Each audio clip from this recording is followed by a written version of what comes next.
Linda, why don't you join me this weekend? Ryan said casually while pouring himself coffee at the family dinner.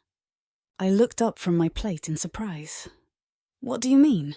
I'm going hiking in the mountains, a 2-day route, stunning views. And you like nature? I remember your stories about hiking in your youth. Yes, I used to be really into hiking. Before marriage, before Kate was born, before life turned into an endless succession of weekdays. Now I'm 45, and for the last 10 years, my biggest adventure has been going to the supermarket. Mom, that's a great idea, Kate exclaimed. You've always said you want to get back to an active lifestyle. Honey, but I'm not in shape for such hikes. The route isn't difficult, Ryan smiled. I've thought everything through, and I promise to take care of you. Something in his smile made me feel slightly dizzy. Ryan had always been attractive, tall, athletic, with those damn dimples in his cheeks. At 35, he looked like a model from an outdoor gear advertisement. Why aren't you going? I asked my daughter. You know I have a conference this weekend, Kate shrugged. Besides, I'm not a fan of these hikes, and you and Ryan both love nature. You'll have plenty to talk about. I looked at my son-in-law. He was looking at me with some strange expression that I couldn't decipher. Come on, Linda. There were playful notes in his voice. Where's your spirit of adventure? All right, I agreed unexpectedly to myself. Why not? The next few days turned into a flurry of preparation. Ryan made a list of necessary equipment, helped choose the right footwear, even took me to a sporting goods store for special clothing. This suits you, he said when I came out of the fitting room in form-fitting trekking pants. His gaze lingered on my figure a bit longer than a son-in-law should. The evening before the hike, I stood in front of the mirror, examining myself in the new gear. Years of yoga hadn't gone to waste. My figure was still toned. But what am I doing? Going to spend the weekend alone with my daughter's husband. Mom, why aren't you sleeping? Kate peeked into my room. I'm nervous, I admitted. Maybe this is a bad idea? Stop it, she hugged me. Ryan is great, he'll take care of you. Yes, probably. If only I had known then how he would take care of me, and what that care would lead to. Ryan picked me up early in the morning. He was wearing a tight t-shirt that emphasized every muscle of his trained body. I caught myself letting my gaze linger on his arms a bit longer than necessary. Ready for adventure, he winked, taking my backpack and tossing it in the trunk. The 2-hour drive to the mountains flew by unnoticed. Ryan told amusing stories from his hikes, and I couldn't help but notice how easy it was to talk with him. We're here. He parked the car at the trailhead, from here on foot. The first hour of the journey was relatively easy. I enjoyed the fresh air and scenic views, almost forgetting about my doubts. Careful! Ryan suddenly grabbed me by the waist when I slipped on a rock. His touch burned even through clothing. It's slippery here. Thanks, I mumbled, feeling his hand still holding me. We climbed higher. The trail became more challenging, and Ryan helped me more often, offering his hand, supporting me by the waist, spotting me on difficult sections. Each touch resonated with strange excitement. Hold on! He extended his hand to help me climb onto a large boulder. His palm was warm and strong. By lunch, we found a picturesque spot for a break. Ryan spread out a blanket and took out a thermos of coffee. You're holding up wonderfully, he handed me a cup. Most newcomers would be asking for breaks by now. I'm not that weak, I smiled. Oh, I know. His gaze slid over my body. You're full of surprises, Linda. Something in his voice made me blush. By evening, we reached our camping spot, a small plateau overlooking the valley. Ryan quickly set up the tent while I gathered firewood. You know what you're doing, he noted approvingly, watching me light the fire. Told you, I used to go hiking a lot. And why did you stop? Life, I guess, I shrugged. Marriage, child, work. And your husband? Died 5 years ago. I'm sorry. He moved closer. Must be lonely. Sometimes, I admitted, looking at the fire. But I have Kate. And me, he added quietly. I looked up. Ryan was watching me through the flames, and there was something dangerous in his gaze. Are you cold? He asked, noticing me shiver. Come closer to the fire. He patted the log beside him. I moved over, and he draped his jacket over my shoulders. His hand lingered on my shoulder. You know, he said quietly, I've wanted to invite you hiking for a long time. Really? Yes, you're special, Linda. His face was so close. In the firelight, his eyes seemed darker than usual. I felt my pulse quicken. Ryan. Shh. He brushed a strand of hair from my face. Let's just sit like this. We sat in silence, watching the fire. His hand was still on my shoulders, and I knew I should move away. But I couldn't, or didn't want to. Night descended on the mountains, and with it came the realization something inevitable was beginning to happen between us. And the scariest part, I wasn't sure I wanted to stop it. Thunder crashed suddenly, breaking the mountain silence. We had just finished dinner when clouds covered the sky. Quick, into the tent! Ryan grabbed my hand.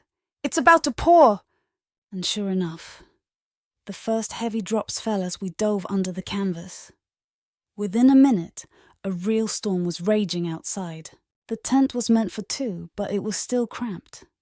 We sat practically pressed against each other, listening to the rain drum against the canvas. In its light, I could see water droplets on his face, running down his neck.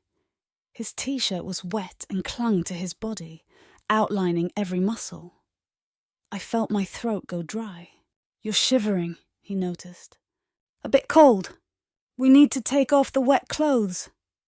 His voice became hoarse. Otherwise you'll catch cold. He was right, of course. But the thought of undressing next to him... Don't look, I asked.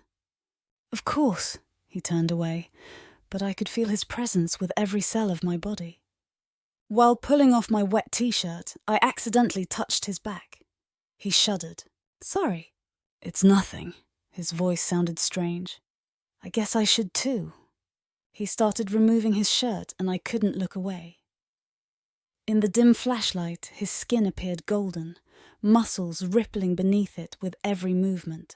We sat in the semi-darkness, half-dressed, listening to the storm. The air in the tent was becoming thicker, electrified. Linda, he whispered, turning to me. Don't! But my voice trembled. We shouldn't... I know. He moved closer. But I can't stop thinking about you for a long time now. His hand touched my shoulder, sending shivers across my skin. Ryan, I'm your wife's mother, and I'm going crazy wanting to kiss my wife's mother. His hands glided over my skin, leaving trails of fire. My fingers tangled in his damp hair. All thoughts of right and wrong disappeared, leaving only his touches, his kisses, his whispers. You're so beautiful, he breathed, kissing my neck. I've wanted this for so long. Outside, the storm raged, but we no longer heard it. The world narrowed to the size of the tent, to our intertwined bodies, to ragged breathing and muffled moans. It was madness. Pure, unadulterated madness. His hands found spots on my body whose existence I'd long forgotten. His lips made me forget everything in the world. We made love to the rumbling of thunder, and it seemed so right, so natural, as if nature itself was blessing our passion. Afterward, we lay listening to the fading rain. His hand lazily stroked my shoulder. What are you thinking about? He asked quietly. About what we've done. Do you regret it? I turned to him. Should I? Instead of answering, he kissed me again, and all questions dissolved in a new wave of passion. Somewhere far below, in the valley, normal life went on. There was my daughter, his wife. There were rules and morality. But here, in the mountains, under the starry sky, there were only us and our mad, forbidden attraction. I woke up to sunlight filtering through the tent fabric. Ryan's arm lay across my waist, his breath tickling my neck.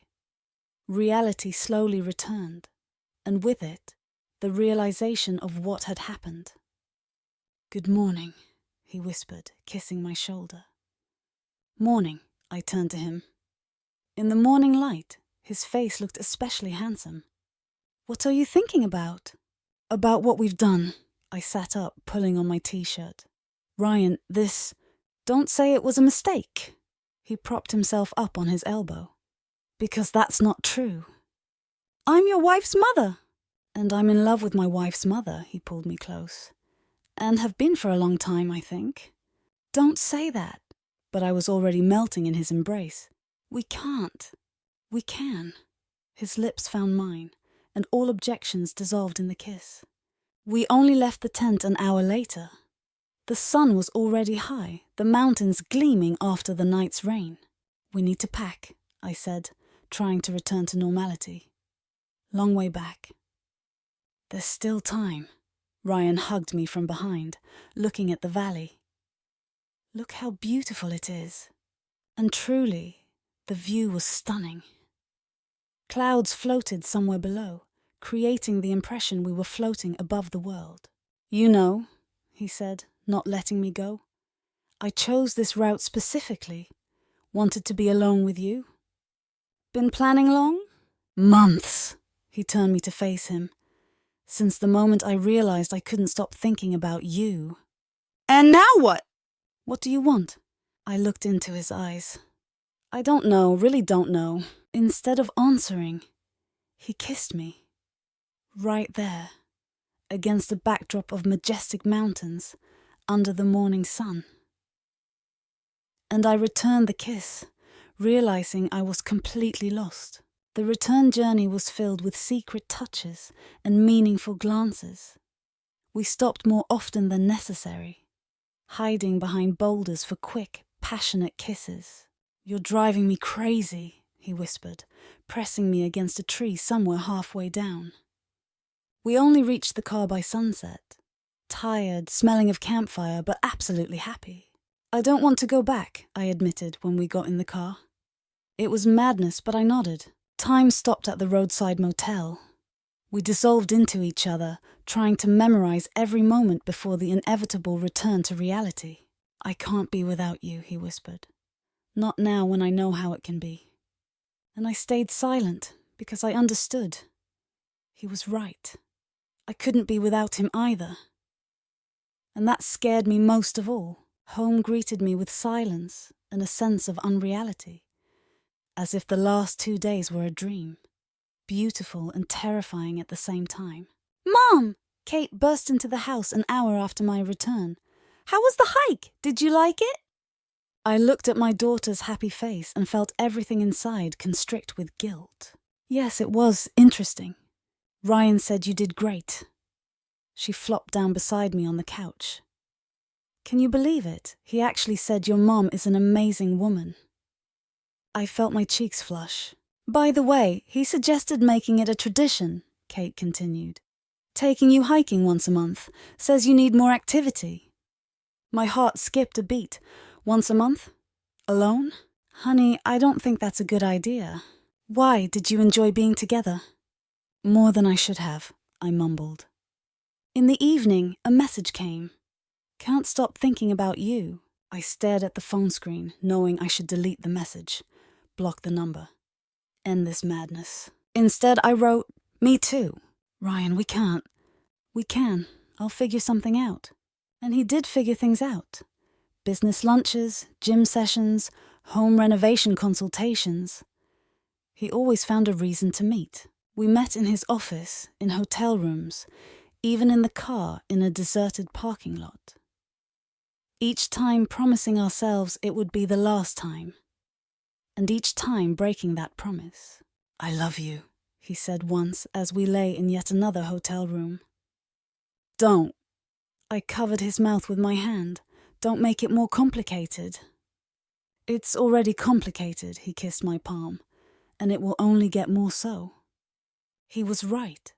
Each day it became harder to pretend, harder to look Kate in the eyes, harder to act like there was nothing between us. And then Kate announced the news. "I'm pregnant!" I looked at my daughter's radiant face, at Ryan's happy smile, and understood. This is the end. It has to be the end. That evening I wrote to him, "We need to stop." "No." "Ryan, you're going to have a child." "So what? I still love you." "And I love my daughter." A pause. Then, "Meet tomorrow? One last time, to talk." I knew I shouldn't agree. Knew that to talk was a lie. That one last time is never the last. But I wrote, "Okay. But maybe I don't need to know. Maybe sometimes you should just allow yourself to love, even if that love is wrong, forbidden, impossible." I look at the phone, where his message blinks with the meeting address and time, and understand. Tomorrow I'll make a mistake again. Because sometimes a mistake is the only thing keeping you alive. Did you like this story? Let us know in the comments what you liked. Subscribe to our storytelling podcast. Also, don't forget to like and ring the bell so you don't miss more interesting stories. See you soon.